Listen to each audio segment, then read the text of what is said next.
Nimesikia wanazungumza sana kuhusu neno utu.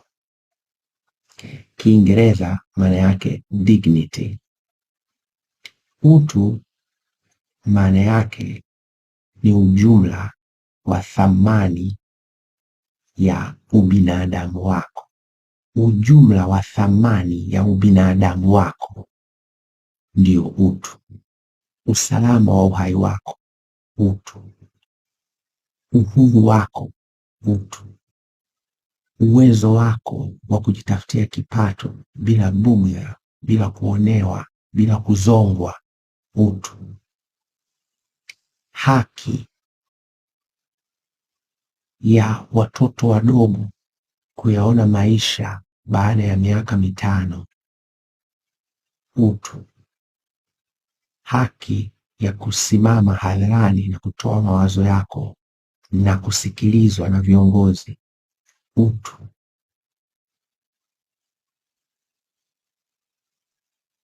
Viongozi wanapaswa wasikiliza watu wakati wote. Ni kiashiria cha juu kabisa cha utu, unaheshimiwa.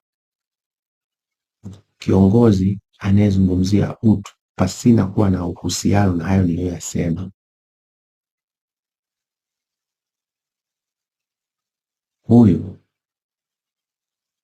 ama anabagaza na kubananga uhalisia wa neno utu, au kaamua tu kuwaburunganya na kutindinganya mambo. Kiongozi kama huyu hapaswi kupewa uhalali wa kuongoza.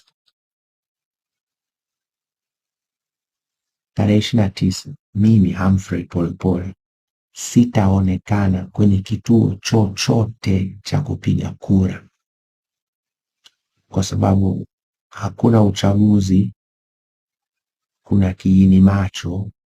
Hata sasa kuna mikutano ya hadhara inafanyika, lakini si uchaguzi. Kwa hiyo kama watakwenda kwenye hichi kinachoitwa uchaguzi tarehe 29 bila ya kufanya mwafaka wa kitaifa na kuleta taifa pamoja, na mtu yeyote mwenye mapenzi mema na mwenye hofu ya Mungu hatapoteza muda kutoa uhalali kwa mtu asiyeheshimu utu wa watu wetu wa Tanzania. Nilikuwa naendelea kuweka mambo sawa. Siku hizi zinazokuja tunakwenda kwenye masuala mahususi. Asanteni na Mungu wa mbinguni awabariki sana.